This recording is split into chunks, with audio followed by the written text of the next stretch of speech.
नमस्कार दोस्तों, आपका स्वागत है आपके अपने चैनल एसएससी दिव्य पर। मैं कुंदन कुमार आपका स्वागत करता हूं आपके अपने चैनल एसएससी दिव्य पर। रीजनिंग में टॉप 5 क्वेश्चंस पार्ट 19 लेके आया हूं, जो विभिन्न परीक्षाओं में पूछे गए प्रश्न के संग्रह हैं, जो आसान ट्रिक के द्वारा आपसे करवाऊंगा। वीडियो अच्छा लगे तो लाइक कर दीजिएगा, और चैनल पे नए हैं तो सब्सक्राइब कर दीजिए और बेल आइकन को ऑल सेट पे डाल दीजिए, ताकि नोटिफिकेशन आपको सही वक्त पे मिलते रहे। और मन लगा के आप प्रश्नों को सॉल्व कीजिए, प्रैक्टिस करते रहिए। आपको कोई भी एग्ज़ाम क्रैक करना है, प्रतियोगी एग्ज़ाम, कोई भी सरकारी प्रतियोगिता वाली एग्ज़ाम, तो आप थोड़ा सा समय दीजिए, वीडियो को ज़रूर देखिए, अंत तक वीडियो को में बने रहिए, वीडियो को देखिए तो आपको समझ में आएगा। अब प्रश्न संख्या 1 पे हम आते हैं। प्रश्न 1 में क्या दिया हुआ है? किसी कूट भाषा में पियर को GFDN लिखा जाए तो उसी कूट भाषा में रीप को किस प्रकार लिखा जाएगा? अब देखिए यहाँ प्रश्न में जो दिया हुआ है कि PEAR,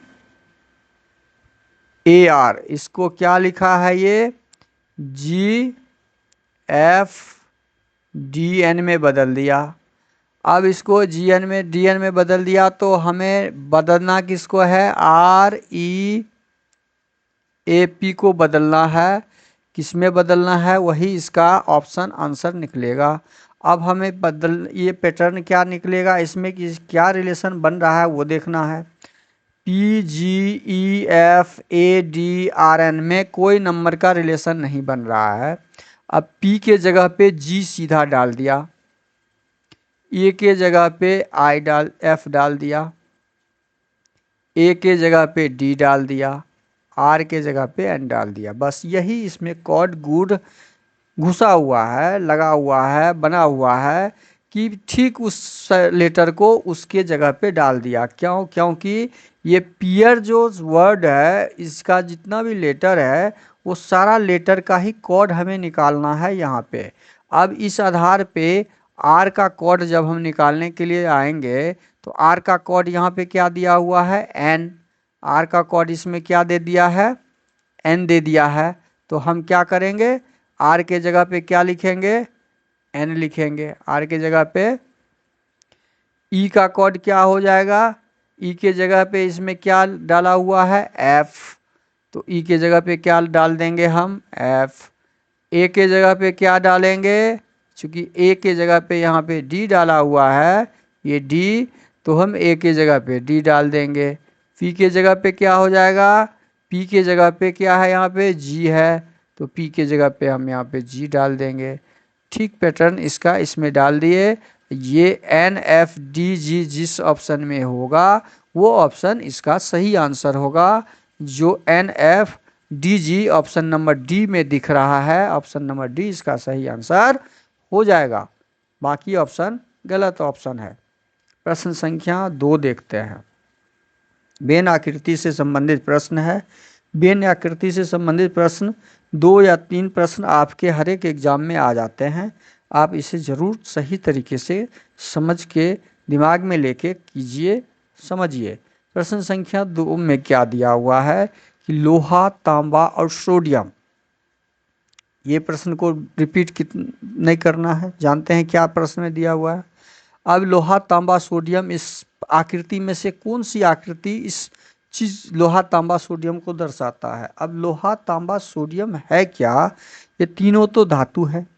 धातु है तो धातु में भी लोहा अलग धातु है, तांबा अलग और सोडियम अलग अलग, तीनों अलग धातु है। तीनों कोई एक धातु का अयस्क नहीं है, इसीलिए इस प्रश्न में ये तीनों अलग अलग धातुएं होंगे। तो तीनों के लिए जब हम डायग्राम बनाएंगे तो तीनों के लिए अलग अलग 3 डायग्राम बनेंगे। तीनों के लिए अलग अलग 3 डायग्राम बनेंगे। एक लोहा हो जाएगा, दूसरा तांबा हो जाएगा और तीसरा सोडियम हो जाएगा। क्योंकि तीनों अलग अलग धातु है, कोई अयस्क किसी का नहीं है, इसीलिए ये आकृति जो यहाँ पे दिखेगी तो वो ऑप्शन नंबर सी में है। ऑप्शन नंबर सी इसका आंसर सही हो जाएगा, बाकी ऑप्शन सही नहीं होगा। अब हम आते हैं प्रश्न संख्या 3 में। 3 में क्या दिया हुआ है, वही जो प्रश्नवाचक चिन्ह के स्थान पे क्या आएगा वो हमें ज्ञात करना है। ये ज्ञात करने के लिए हमें इससे पहले वाले दो जो शब्द दिए हुए हैं उसमें रिलेशन ढूंढना है, बनाना भी है। ए बी ई एफ हमने लिख लिया।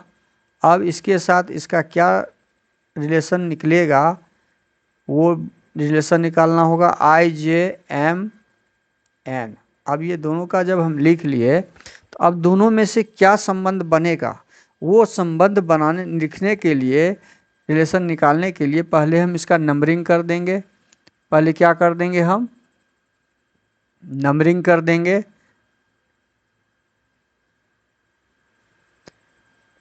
ए 1 नंबर पे, बी 2 नंबर पे, ई 5 नंबर पे, एफ 6 नंबर पे, आई 9 नंबर पे, जे 10 नंबर पे, एम 13 पे और एन 14 पे। अब यहाँ देखते हैं पैटर्न क्या बन रहा है। 1 में 1 जोड़े तो 2, यहाँ भी क्या जोड़ रहे हैं, 9 में 1 जोड़े तो 10। अब 2 में कितना जोड़े, 5, 3, 2 में 3 जोड़े तो 5, यहाँ क्या हो रहा है, 10 में 3 जोड़े तो 13। अब 5 में 1 जोड़ने के बाद 6 और यहाँ भी 13 में 1 जोड़ने के बाद 14। तो अब ये बन क्या रहा है यहाँ पे, ये समझिए। यहाँ पे 1 प्लस हो रहा है, यहाँ पे क्या हो रहा है, 3 प्लस हो रहा है और फिर 1 प्लस हो रहा है। ये पैटर्न समझ में आ गया। वही सेम पैटर्न यहाँ भी रिपीट हो रहा है।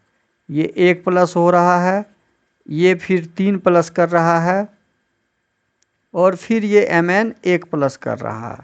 सेम पैटर्न बन गया यहाँ भी।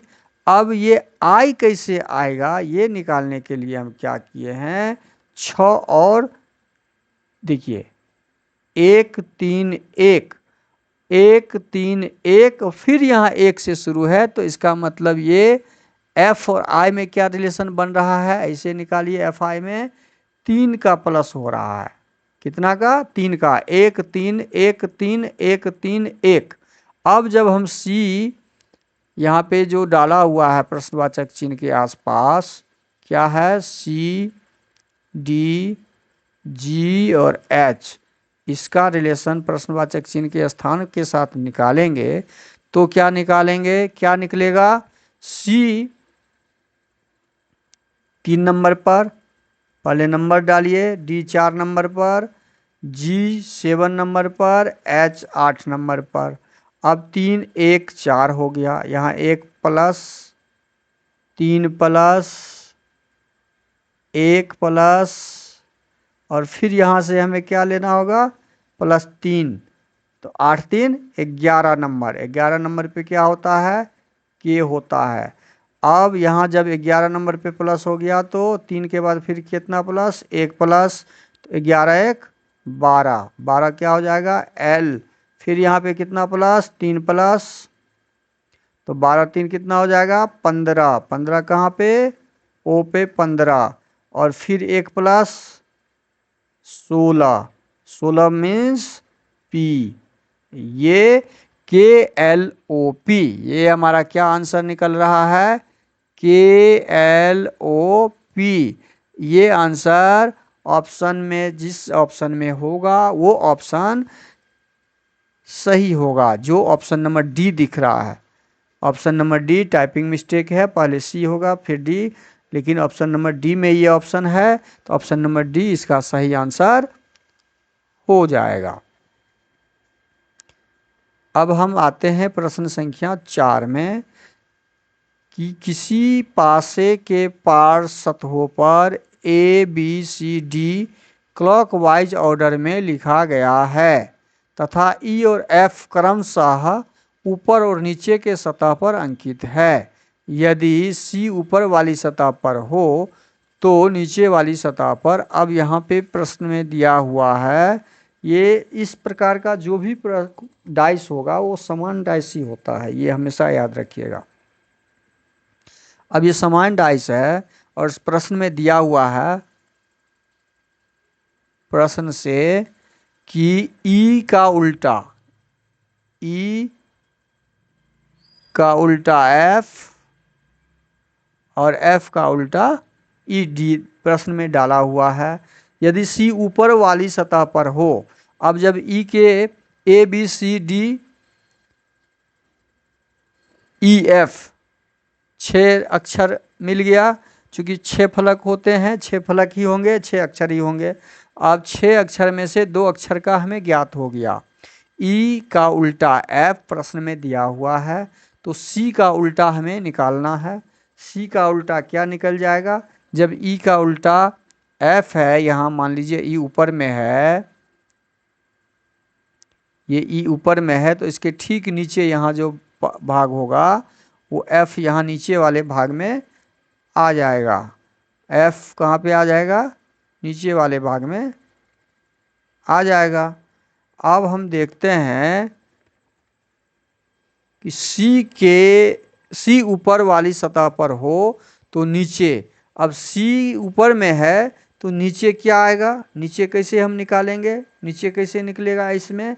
तो इसमें आप जैसे ई और एफ ठीक विपरीत दिशा में है, वैसे ही हम यहाँ निकालेंगे A B C D E F, ठीक क्रम संख्या थी और क्रम संख्या आपस में विपरीत दिशा में, तो सी का विपरीत दिशा में क्या हो जाएगा? ए हो जाएगा। सी के विपरीत दिशा में ए निकलेगा। Option number A.